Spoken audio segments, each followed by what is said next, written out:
Those of you who are into murder mysteries may, like Debbie and I, for years past, watch all those Columbo episodes. And if you are a great fan of Columbo, then you know that we never, ever see Mrs. Columbo. In fact, it's a running joke through the series, and there are these moments where you think you're about to see Mrs. Columbo. There's a couple moments where Peter Falk is on the phone with Mrs. Columbo, and for those of you who've watched the whole series, right near the end, there was a moment where you thought we were going to get to see Mrs. Columbo. Somebody was trying to poison Columbo and trying to get to his family, and so near the end of this one episode, he's coming home, apparently, and as he comes in the house, his wife isn't there, but as he comes in, and he's brought a gentleman home with him, and this is actually the killer who's in the process of trapping, as Columbo often does. Oh, just one more question, you know, the way he did this. And as they walk into the house, there on the buffet in front of them, there's a picture of a woman, and supposedly Mrs. Columbo, and he talks to the killer about his wife and how much he loves his wife, and the whole thing plays out. And of course, as Columbo always does, he manages to corner him in some, you know, misspoken thing, and he traps him, and he gets him, and he says, aha, you did it because of this, and the gun wasn't, all the whole thing. And then as you wrap up and the police comes and takes the killer away, Columbo picks up the phone and calls his wife and says, well, it was good of the sergeant to lend us his home for this final entrapment. You realize it's not Columbo's place. And then as he looks at the picture on the buffet, he says, you know, he said, it's too bad we had to use that picture of your cousin again. He says, one day we'll have to get a good photographer's picture. So it turns out you haven't really seen Mrs. Columbo at all, and they played with us all the time. There was a running joke, actually, at some point when Debbie was teaching and commuting back and forth, and often on Sundays I was preaching a little bit further away, and it was a lot to come back and for Debbie to travel with me, and so there's a number of churches where I spoke at for a long time, and they never actually met Debbie. And they started referring to Debbie as Mrs. Columbo, that they never saw. One of these churches, after 5 or 6 years of preaching in this church, a couple of the elders came to me and said, you're not really married, are you? And I said, yes, I am in fact married. And I pulled out my wallet and showed a picture of that. There was Mrs. Columbo, or Mrs. Coppieters rather, and there she was. We've been thinking together in this series on Sunday night about the incarnation. And we started out by wondering how that incarnation was prepared in the Old Testament, and what was mentioned about the incarnation, and what was expected. And as we think tonight about the foreshadowing of the incarnation of Christ in the Old Testament, one of the questions is, did this happen before? Were there moments in the Old Testament where God took on human flesh? We refer to them as theophanies. And sometimes looking at some of the texts, it's a little bit like looking for Mrs. Columbo. It's a little bit like looking through these stories and saying, wait, is this the angel of the Lord? Is this God? Is this not? Is this an angel? Is this just a prophet? Is it just Moses? Is this just a burning bush? What exactly is it that we're seeing here? And so we think actually there are moments where God breaks into the human story in the Old Testament. And we'll look at a few of them tonight. There are moments when God does in fact appear in human form in the Old Testament. Now, interestingly, among Jewish theologians, as they look at the Old Testament without our New Testament, there's quite a variation of opinion about this. At one end, there are those who say, no, God is holy and separate and transcendent, and this would never happen. There could never be a moment where God takes on human flesh, and if there's a passage where it sounds like that's what's happening, it's got to mean something else because it can't possibly mean that.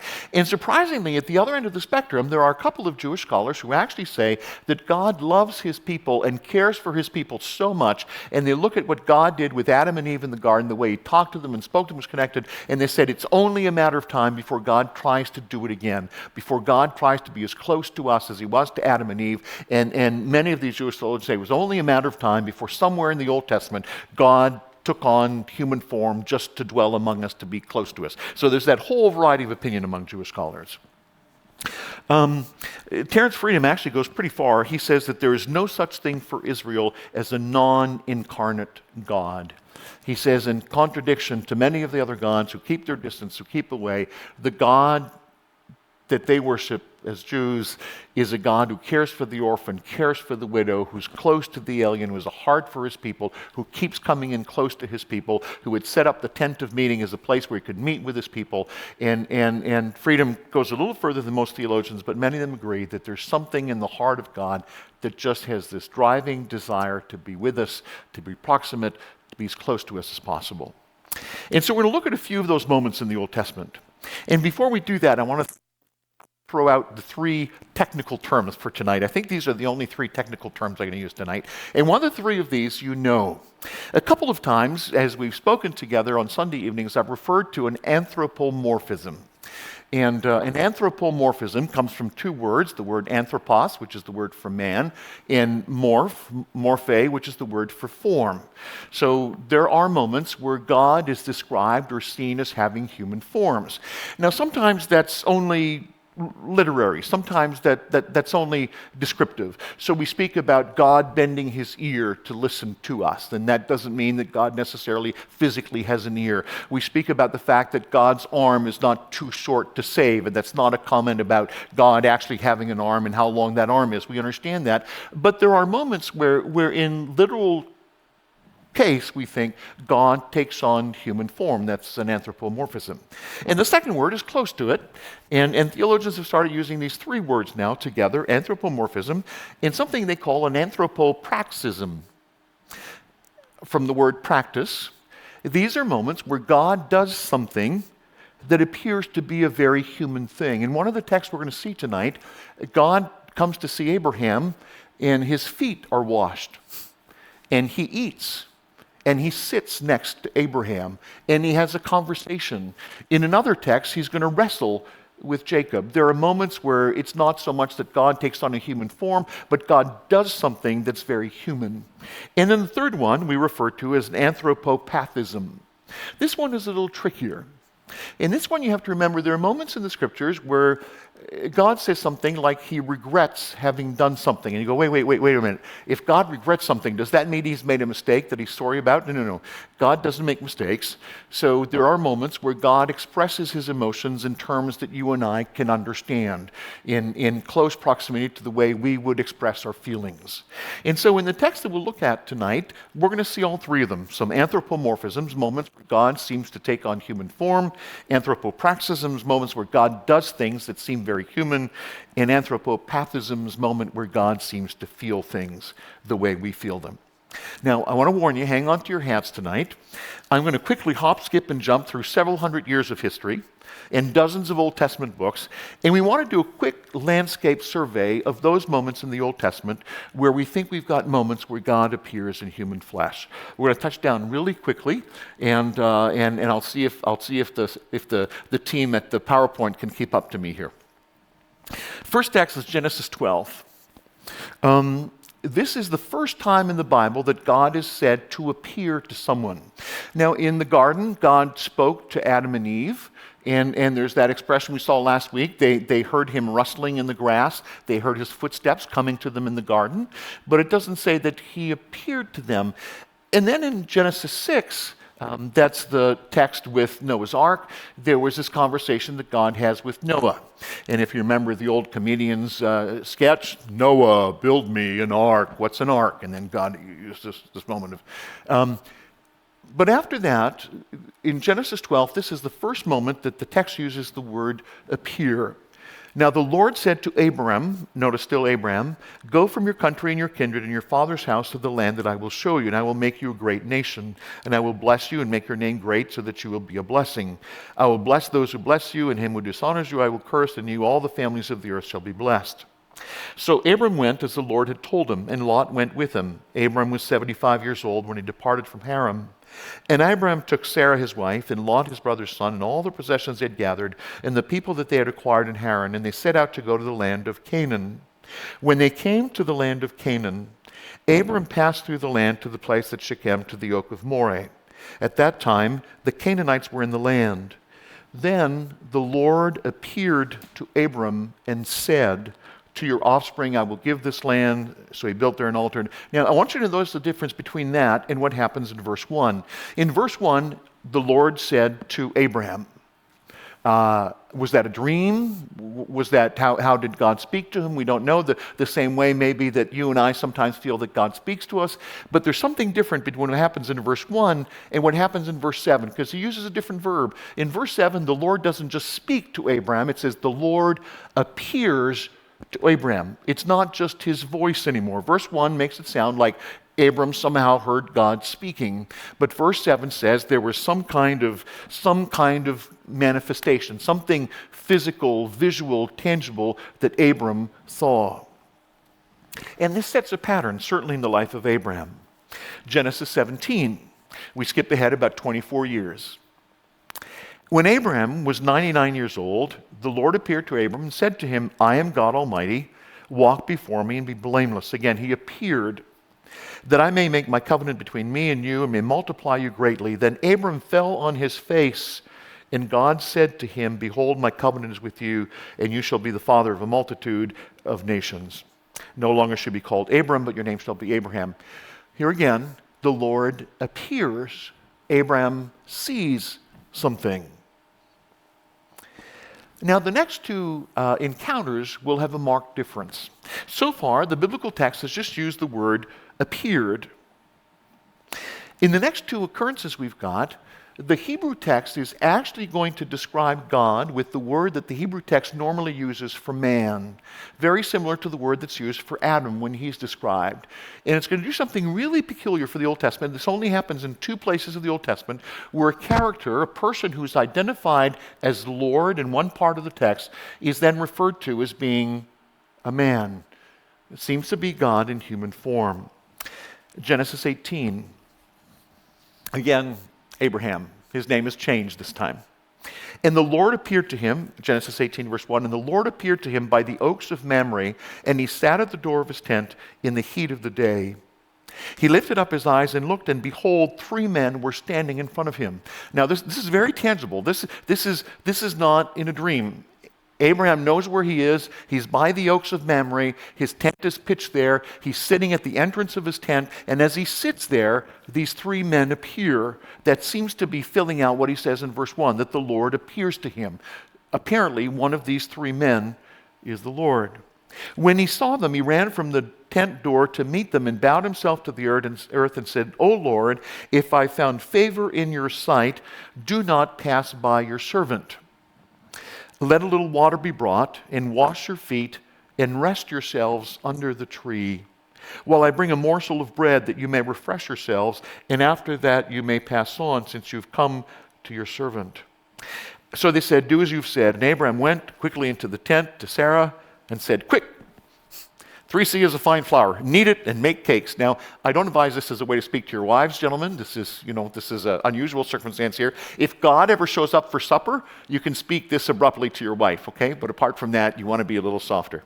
And Abraham ran to the herd and took a calf, tender and good, gave it to a young man who prepared it quickly. Then he took curds and milk and the calf that he prepared. He set it before them, and he stood by them under the tree while they ate. Now, if we've got this right, one of these 3 men is the Lord. He's arrived with dirty, tired feet. He's gotten his feet washed, and he's about to eat a calf and curds and honey and milk and a morsel of, and whatever else that Sarah's prepared. They said to him, where's Sarah, your wife? And he said, she's in the tent. The Lord said, I will surely return to you about this time next. You see, the Lord, I will surely return to you about this time next year, and Sarah, your wife, will have a son. And Sarah was listening at the tent door behind him. Ladies, if God ever appears and speaks to your husband, it's probably okay to listen on the other side of the door. I'm not sure, but I don't want to make a theology about this. Now, Abraham and Sarah were old, advanced in years. The way of women had ceased to be with Sarah. So Sarah laughed to herself, saying, after I'm worn out and my Lord is old, shall I have pleasure? And the Lord said to Abraham, why did Sarah laugh and say? He heard her laughing through the door. He knew, shall I indeed bear a child now that I'm old? Is anything too hard for the Lord? At the appointed time, I'll return to you about this time next year, and Sarah shall have a son. But Sarah denied it, saying, I did not laugh. She was afraid. He said, no, but you did laugh. Then the men set out from there, and they looked down towards Sodom, and Abraham went with them to set them on their way. The Lord said, shall I hide from Abraham what I am about to do, seeing that Abraham shall surely become a great and mighty nation, and all the nations of the earth shall be blessed in him. I've chosen him to make a man his children, his household after him, to keep the way of the Lord by doing righteousness and justice, so that the Lord may bring to Abraham what he's promised. And the text goes on, and verse 22, so the men turned from there and went toward Sodom, but Abraham still stood before the Lord. Now, what happens at this point, The men go, but Abraham stays with the Lord. And then as chapter 19 begins, only 2 men show up at Sodom and Gomorrah. Our understanding is that out of the 3 men, one of them was the Lord, and there's just 2 of them that went on to Sodom and Gomorrah. There's quite a bit here. We've got all 3 kinds of manifestations. There's certainly anthropomorphisms. God has tired, weary feet that need to be washed from the journey. Apparently he's got a mouth and whatever's required to eat a meal. There's certainly some anthropopraxisms here. God arrives, he walks towards the tent, he eats, he gets up to leave, he walks next to Abraham as they walk. He literally shares a meal that Sarah and Abraham have prepared. It almost reminds us of the post-resurrection Jesus. You remember Jesus after his resurrection sits down and he eats with the disciples to prove that he's really human? And there's certainly anthropopathisms here. He feels deeply about Sodom and Gomorrah, we'll see in the next verses. He feels deeply about Abraham and Sarah and the desire for a child. So who exactly appeared to Abraham? Who are the 3 men? One of which Abraham insists on continuing to refer to as the Lord. In fact, even the narrator himself, who we think is Moses, identifies the fact that the Lord was among the 3. It's interesting that the early church fathers, without exception, believed and taught that what we have here is the pre-incarnate Christ. Now, the opinions vary about the details. One minority opinion, a few writers actually suggest that what we have here are the 3 persons of the Trinity. It's a very minority opinion, but there's a couple of the early church fathers who thought this. The majority suggests that what we've got here is that there's 3 of them, one of them is the Lord, and 2 others are angels in human form who've appeared. Now, you won't be surprised that liberal theologians have a hard time explaining what's happening here. Liberal theologians, when they look at the New Testament and see Christ, they don't even see God in Christ. They don't even believe that Christ was human. So obviously, if with all the evidence that we've got of Christ's divinity, they don't see Christ as divine in the New Testament, obviously they don't like to see God in human form in the Old Testament, and so there's a fair bit of resonance there. Now, there's only one other Old Testament theophany, only one other apparition, where a character who is described as God is also described as a man. I don't know if you can guess which one it is. We're going to jump to Genesis 32. These are the only 2 texts where God in the Hebrew is referred to in the body of a man. In Genesis 32, starting at verse 22, that same night, Jacob arose and took his 2 wives, his 2 female servants, and his 11 children, and crossed the ford of the Jabbok. He took them and sent them across the stream and everything else that he had, and Jacob was left alone.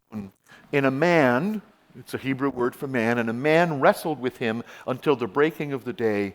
When the man saw that he did not prevail against Jacob, he touched his hip socket, and Jacob's hip was put out of joint as he wrestled with him. Then he said, "Let me go, for the day has broken." But Jacob said, "I will not let you go unless you bless me." And he said to him, "What's your name?" And he said, "Jacob." Here comes another name change. Then he said, "Your name shall no longer be called Jacob, but Israel, for you have striven with God and with men, and you have prevailed." Then Jacob asked him, "Please tell me your name." But he said, "Why do you ask me your name?" And there he blessed him. So Jacob called the name of the place Peniel, saying, "For I have seen God face to face, and yet my life has been delivered." The sun rose upon him as he passed Penuel, limping because of his hip. Therefore, to this day, the people of Israel do not eat the sinew of the thigh that is on the hip socket, because he touched the socket of Jacob's hip on the sinew of the thigh. Here again, for the second time, we see someone which the Hebrew text clearly describes as being a man, but to whom divinity is ascribed. Jacob wrestled with God. It's been said, not entirely tongue-in-cheek, that Judaism is a 4,000-year argument with God. And it began with Abraham arguing with God about Sarah's child, arguing with God about Sodom and Gomorrah, and it goes on with Jacob wrestling with the Lord. So Jacob wrestles with what appears to be a man over whom he almost prevails. They wrestled all night, and apparently they were essentially evenly matched. And even when this apparition renders him handicapped by touching his hip, Jacob is still managing to hold his own. So this is an interesting episode, because we've got God appearing as a man, but apparently not a man strong enough that he can out-wrestle Jacob.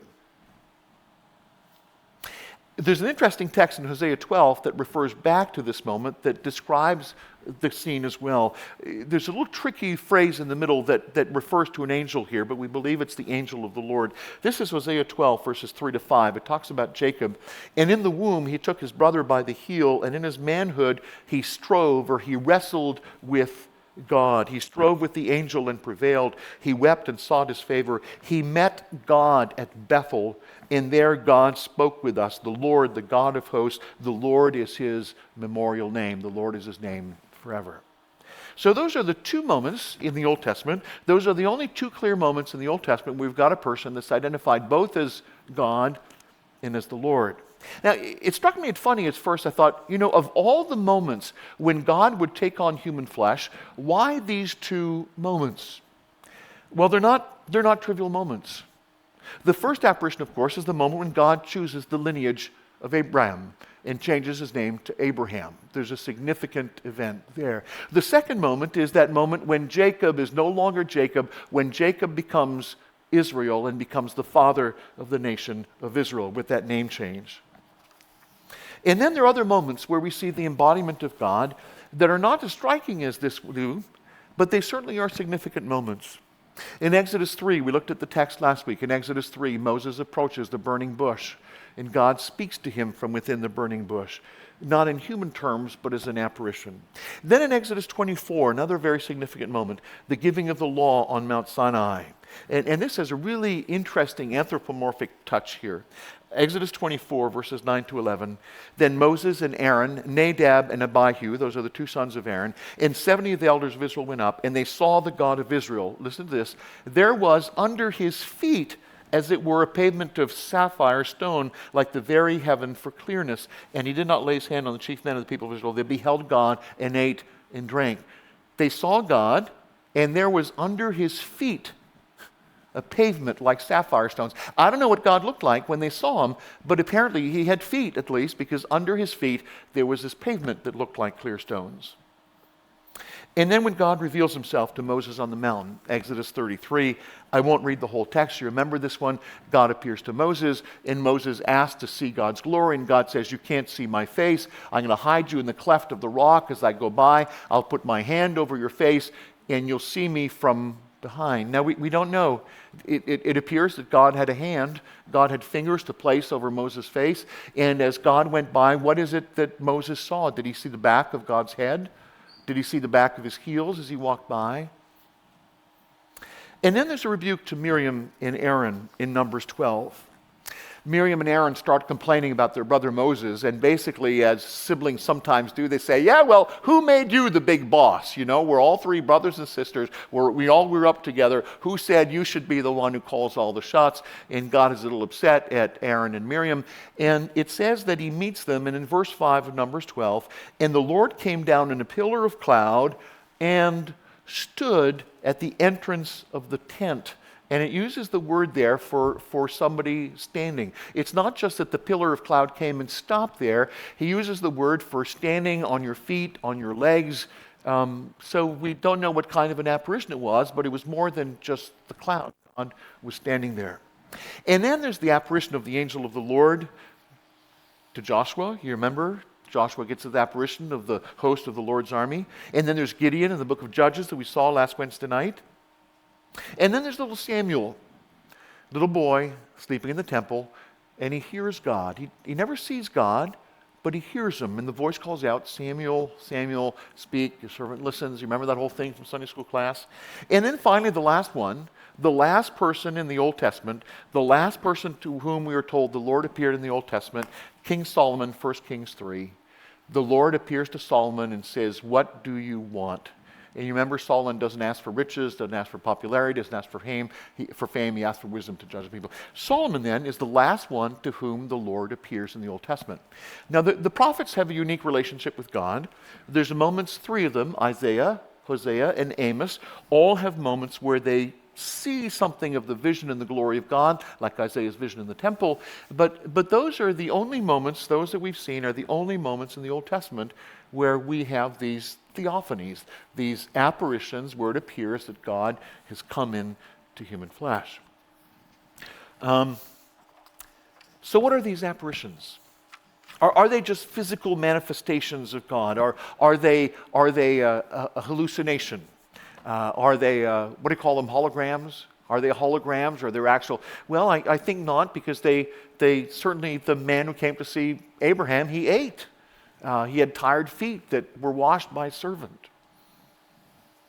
The early church fathers were quite certain, almost unanimously, that it was indeed the pre-incarnate Christ.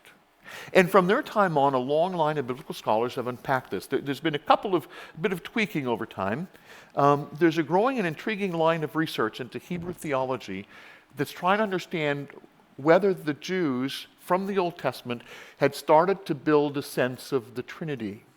It's very interesting to read Hebrew scholars and the rabbis and to see them struggling to come to terms with the fact that sometimes God seems to be very spirit, and sometimes God seems to be very tangible and very physical when he appears, and almost without going there, because to Jewish scholars, we're still very monotheistic, and they have a hard time coming to the idea of there's just one God, but he doesn't always seem to manifest himself in the same way. And it's really, really intriguing. There's a line of research into Hebrew scholarship that's trying to unpack whether maybe the Jews had an early sense of the Trinity, even in the Old Testament, with the revelation they had. But I want to leave the last word to John Calvin. John Calvin concurs with the view that what we have seen tonight in these several moments is the pre-incarnate Christ. But he wants to add a proviso, and in his proviso, he quotes one of our great Christmas texts. Listen to what Calvin says. I just want to read you a quick paragraph. Calvin says, "I willingly accept what the old writers teach, that when Christ appeared in those early times in the form of a man, it was a prelude of the mystery which was revealed when God manifested in the flesh. But we must beware of imaging, that Christ then was incarnate. For we do not read in the Old Testament that Christ was incarnate. For we do not read that God sent his Son in the flesh before the fullness of time." So Calvin makes an interesting difference. He says this was not the incarnation. In those apparitions, it was an apparition. We believe it was Christ appearing in tangible, physical, bodily form, but it was not yet the incarnation. And the allusion is obviously to Galatians 4, verses 4 and 5, one of our great Christmas texts. I want to read that text to you again tonight, but it's important. There's a couple really significant things it says. Galatians 4, 4 and 5. "But when the fullness of time had come, God sent forth his Son, born of woman, born under the law, to redeem those who were under the law, so that we might receive adoption as sons." Now, there's two false things that are claimed about Paul. It's often said that Paul spends a lot more time talking about Jesus' death than about Jesus' birth. And so the conclusion some have come to is that to Paul, Jesus' birth wasn't particularly important. And from that, the incorrect assumption has been made that the birth of Christ wasn't important to Paul and wasn't important in early Christian theology. And that's simply not true. And the second wrong charge that's made is that the apostles didn't believe or teach the virgin birth. If they did, Paul would have said more about the birth of Jesus. But I want you to notice what this verse says. One of several verses, in fact, in Paul's writing that proves that the virgin birth was in fact part of Paul's gospel. Do you notice what he said? He said, God sent forth his Son to be born of woman, singular. Now, in the whole string of his arguments, when Paul establishes the foundations of the fall, when he discusses redemption, reconciliation, Paul always uses the default masculine gender. Talks about mankind, talks about man being lost, talks about man being redeemed. Now, some people feel that Paul did this because he was a misogynist and didn't like women. I'm sorry, none of that's true. Paul was simply using the current grammatical construction as we used to do in English until just a couple of years ago when we got all woke and you had to be careful to pronouns.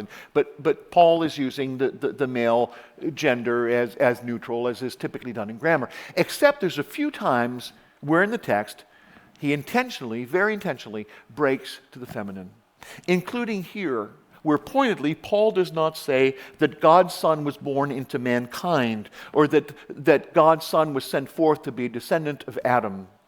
God sent forth his Son born of woman, singular. Paul believed in the virgin birth. And Paul also insists on the reason why that birth was necessary. so that he might be under the law, so that we might receive adoption as sons. In order for our redemption to work, in order for our redemption to be effective, our sin bearer had to be one of us, had to be as human as we are. He had to be born like us as a human being under the accountability of the law, hence the vital importance of the manger. It would not have worked if Christ had simply appeared as a 30-year-old, fully grown adult to teach for a few years and then go to the cross. It would not have worked for Christ to somehow mysteriously appear in a body the morning of his crucifixion on Good Friday, just a few hours before his death, go to his death on the cross. It was necessary for him to be conceived, albeit by the intervention of the Holy Spirit, but to be conceived nevertheless, to be born as a human child, to grow up like us, to be like one of us in every way except in sin. Yes, there are apparitions in the Old Testament that are clearly God in human form, and that's clearly undeniable. Yes, we believe that some of those apparitions were Christ before his incarnation, but as Calvin has reminded us, they all fall short of what God eventually did in the fullness of time. When the time was right, he sent forth his Son to be born of woman, born under the law, to redeem those who were under the law, so that we too might receive adoption as sons. We're very grateful for those Old Testament moments when we see God's strong desire to be among us, to be with his people, and to rescue them. We're very grateful for the many ways those moments prepared us for the eventual coming of Christ. But above all, how grateful we are tonight for the manger and all that it represents. Because when the fullness of time had come, God sent forth his Son, born of woman, born under the law, to redeem those who were under the law, so that we might receive adoption as sons.